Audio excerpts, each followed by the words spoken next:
Hello again, this is Warspite the Wargamer, talking about modelling and model making subjects related to wargaming and model soldiers. Like a lot of you, I use acrylic paints of a variety of manufacturers. In fact, over the years I've gone for everything from the Benz Industries DBI paints, the big old chunky Tamiya paints, which of course later got smaller. I've got Citadel, Warhammer paints, Humbrol again, you name it, I've got it. It may surprise you to see how long these have lasted. The Benz, for example, this one here and that one there, possibly as old as 30 years. I tend to look after my acrylic paints, and I'm much keen on using thinners, and more recently I have discovered the deep joys of using ionised water. This is also known as stuff you top up batteries with. It has other names, but essentially it's water without any mineral in it. I live in a hard water area, and I've come to the conclusion that if you keep topping up your paints with hard water, it's got a mineral element, it may well interfere with the quality of the paint. However, I also use pallets. Now, the vast majority of you may have seen plastic pallets manufactured by various art companies, manufactured by various plastic companies, and the plastic ones I find very difficult to clean. I, on the other hand, use plates. That is a standard 8-inch plate, and once I've had a go at it, it ends up something like that. Now, this to me has numerous advantages.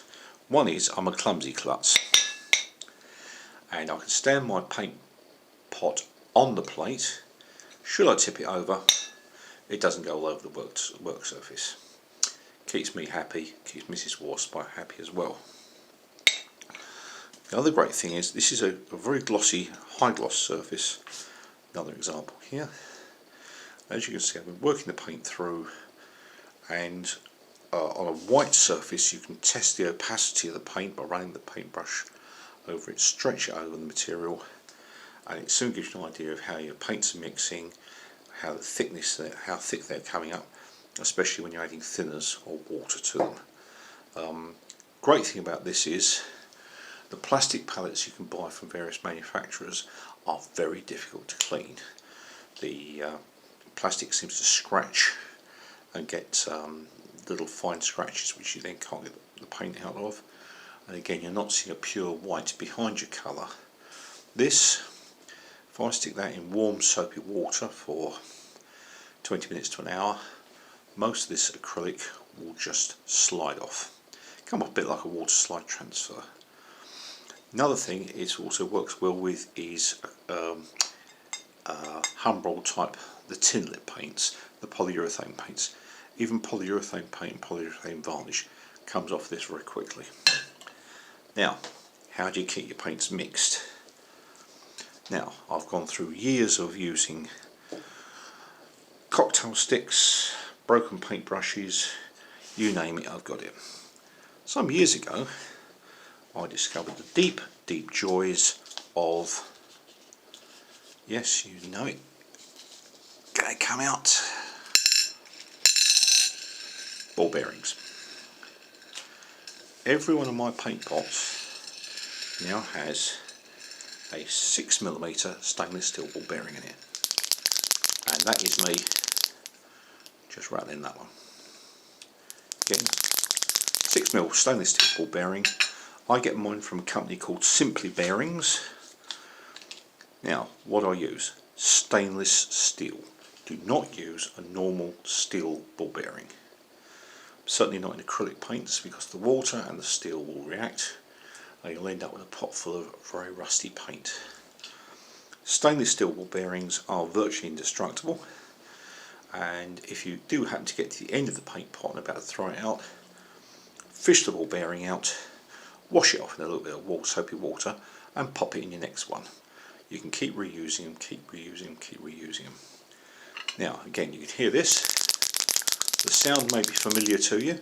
It's what you also hear inside a rattle can, the aerosol spray cans. And what's happening when you do this is this small piece of steel rattling around inside, agitating the pigment, lifting it up into the medium, and give you a nice, smooth, creamy surface, which when you brush it out onto the plate, you can see immediately that you've got a nice loading of pigment into the medium. What else we got? Yes, the one time I ever had a problem.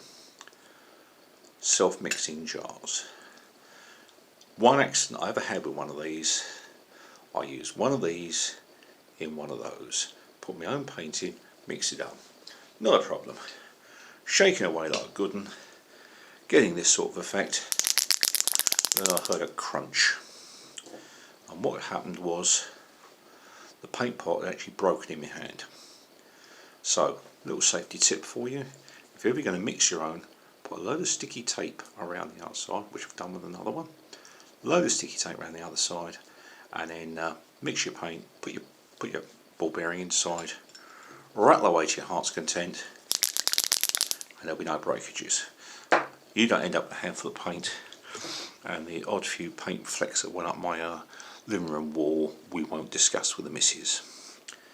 So this is the Warspite approach to keeping your paints nice and healthy, nice and clean, and usable for years.